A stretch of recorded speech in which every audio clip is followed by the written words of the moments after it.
Hey guys, Mr. Sheldon here. Sorry that our lesson got cut off today. I got kicked out of Zoom, but I think we can handle it this way, get you the information you need. So, as we were talking about, the United States expanded greatly in the 1840s, and today our focus was on Florida, Texas, Oregon, and the lands acquired from Mexico in the Mexican Cession. So, as we talked about before we were cut off, Florida is a unique situation because Florida was Spanish territory. It was Spanish territory that had outlawed slavery, and therefore American slaves would run south from Georgia to Florida. Many of them took up with the Seminole tribe. The Seminole tribe often would raid the Georgian plantations, and it became an issue. President Monroe sends Andrew Jackson and some troops south to sort of monitor the border, and Jackson, not surprisingly, does his own thing here and without authority attacks. And Spain is upset for obvious reasons. Instead of apologizing to Spain, though, President Monroe is convinced to give them an ultimatum. Either take care of the issues with Florida, prevent the raids, or get out. If you can't govern it, get out. And ultimately, Spain decides that they really can't govern it. And if the United States wants Florida, the United States has the power to take it. And instead of just losing it, Spain agrees to sell Florida to the United States for $5 million. Now that took us to the point where we looked at your thoughts as far as the acquisition of Florida was concerned and what it meant about slavery. And as many of you said, it certainly does strengthen slavery in the United States. And it does so because, as Matthew and Gavin said, the slaves have nowhere to run now. So it only strengthens the system that allows slavery to exist in the South and takes away an option for slaves who are trying to get out. We then were talking Texas and how Spain agreed to let Americans colonize Texas in 1821, but before those Americans could actually follow through on that, Mexico achieved its independence from Spain, at which time the Americans had to negotiate a new deal, and Mexico agreed to allow those settlers into Texas as long as they would obey the law, learn the language, become citizens, join the Catholic Church. With the exception of the lack of religious freedom, these are all things that any country would expect when people move there. The Texans agree to do these things, but tensions really build when Mexico outlaws slavery in 1829.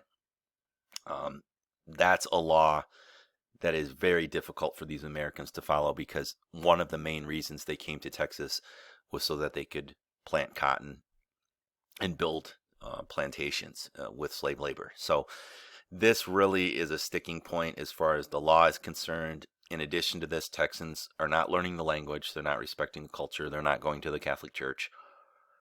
Mexico closes down the border. No more Americans allowed in Texas.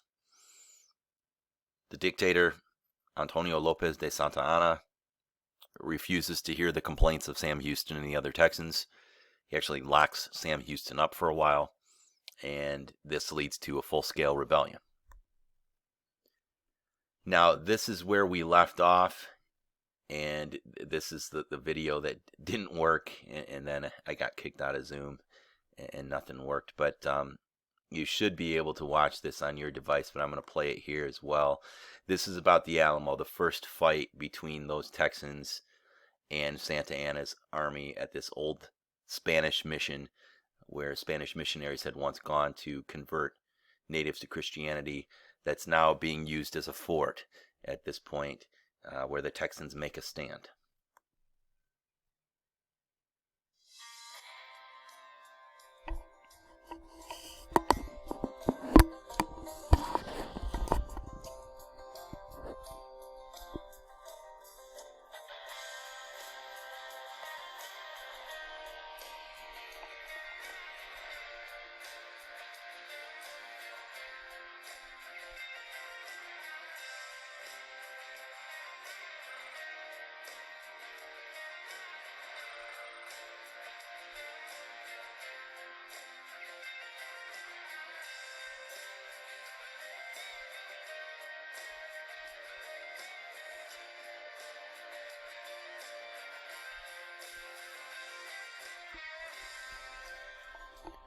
So you have 200 Texans in there, opposed by about 5,000 Mexican soldiers.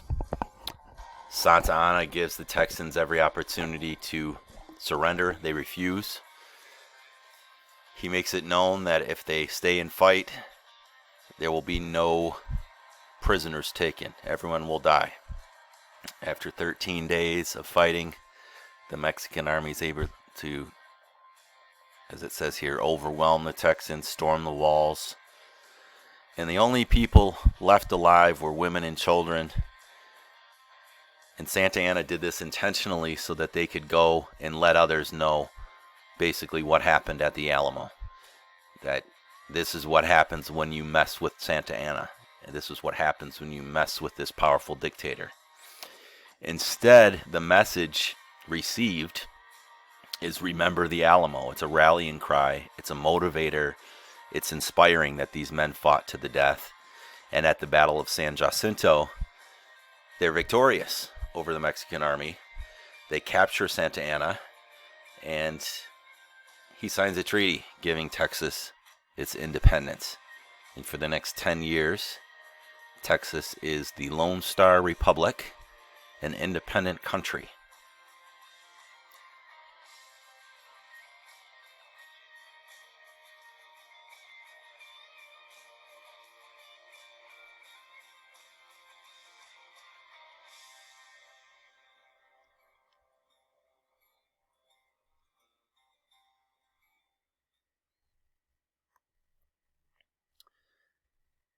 So continuing along, as I said, the victory at San Jacinto gains Texas its independence. Texas would desperately like to join the United States as a state. Again, it's primarily inhabited by people who were born in America, so it'd be a real easy transition. Texas is in debt. They're a small new nation. There's the threat that Santa Anna will try to take back control. There's a threat of Native Americans attacking them.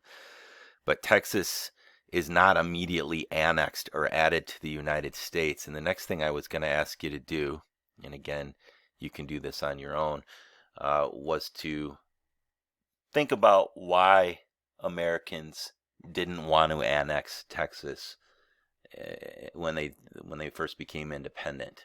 And I wanted you to think about what good and what bad would come from adding Texas to the Union. So you can see there's a 2-minute timer here. You were going to have the opportunity to type.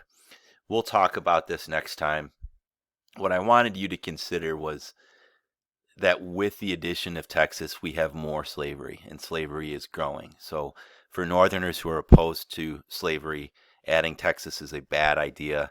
And they also believe that because Santa Anna was a prisoner of war when he signed the peace treaty, and he never really acknowledged that it was legitimate, they really thought that Santa Anna would be angry, and maybe annexing Texas would lead to war with Mexico, the U.S. going to war with Mexico. Those who wanted to annex Texas, they wanted the land, they wanted the plantations, they wanted more cotton growing. So really it's a northern and southern issue here. Northerners primarily opposed to annexing Texas, Southerners favoring it. Oregon is another issue around this time. It was a territory in America's Northwest claimed by the U.S., Spain, Russia, and Great Britain. By 1825, Spain and Russia have sort of bowed out, and the U.S. and Great Britain agree to joint occupation. The first Americans to head there are fur trappers. They're out there just seasonally trapping furs, trading them, making money. They're followed by missionaries who go out there to convert Native Americans, and the missionaries send back glowing reports of how awesome Oregon is, how it's a paradise, it's always sunny, it has fertile soil, there's no disease, the land is free.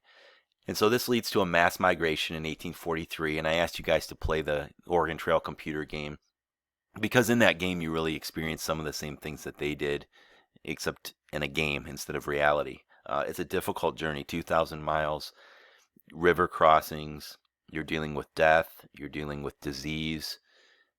It's a tough thing. Now, when James K. Polk runs for president, he says that the United States is going to take all of the Oregon country. But when he's in office, we ultimately end up dividing it up at the 49th parallel. So you can see on this map here that Polk's campaign slogan was 54-40 or fight. We were going to take all of it or go to war with Britain. In reality, though, once he took office, he decided to negotiate the 49th parallel, and that's why this line, the 49th parallel, continues to this day to be the northern border of the United States until you get to the Great Lakes, and then the Great Lakes become that border.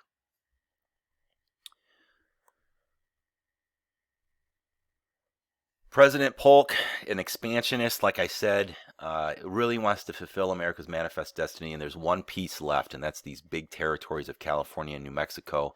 He tries to buy them. Mexico refuses. But again, this is destiny. How dare Mexico stand in the way? Mexico's angry that the U.S. annexed Texas. They kind of felt the U.S. stole Texas, that Texas was never really independent, because the U.S. does eventually vote to add Texas in, as you guys know, and it becomes a state. And once that happens, there's even a dispute over where Texas's border should be. So here you see on the map, the Rio Grande here is the modern day Texas border and gives it that unique shape that we're accustomed to seeing. And that's outlined this kind of purplish area here. The area where the Alamo and San Jacinto are, that was the initial boundaries of Texas, and that was bordered at the Nueces River. So Mexico said Texas ends at the Nueces. The United States says it ends at the Rio Grande. So the area in between those two rivers was disputed. President Polk wants Texas, he wants California, he wants New Mexico. So he kind of sends troops into the disputed area to provoke a fight. Mexico sees American troops in an area that they consider their land, so they fire. To them, they're preventing an attack. Polk spins this in his war message to Congress by saying Mexico has shed American blood on American soil. It's a big exaggeration, but it does the trick. Congress decides to declare war on Mexico 2 days later. In the Mexican-American War, California and New Mexico fall quickly. They're not inhabited by a lot of people. The people there are not very interested in fighting to defend Santa Ana, so the U.S. takes those quickly. It takes about a year and a half to end the war when the U.S. takes Mexico City, and with that, the peace treaty, the Treaty of Guadalupe Hidalgo, leads to the Mexican cession, so the United States gaining the New Mexico and California territories, Mexico giving up half its land, and the U.S. paying $15 million in return. The U.S. then purchases for $10 million a narrow strip of land at the southern border of Mexico under the Rocky Mountains. That's called the Gadsden Purchase, and that is purchased in order to build a rail line. Now, when it comes to Utah and California, we've got some different groups who move west once those areas become part of the United States. The Mormons, a religious group, move west to Utah. They move from New York to Ohio to Missouri to Illinois because every stop of the way they're being picked on and persecuted for their religious beliefs. When their leader, Joseph Smith, is murdered by a mob in Illinois, that's the last straw. So their new leader, Brigham Young, moves the group to Utah to the Great Salt Lake. And even though they're living in a desert on a salt lake, they have the ability to practice their religion, and they are happy. In 1849, gold's discovered in California, so people from all over the globe head to California to get rich. Most don't find gold, but it leads to a huge growth of population in California. California still has more people than any state in the United States, and they still have a very diverse population. This, unfortunately, means Native Americans and Mexicans are losing their land. The Chinese immigrants who come to California are also discriminated against because of racial discrimination.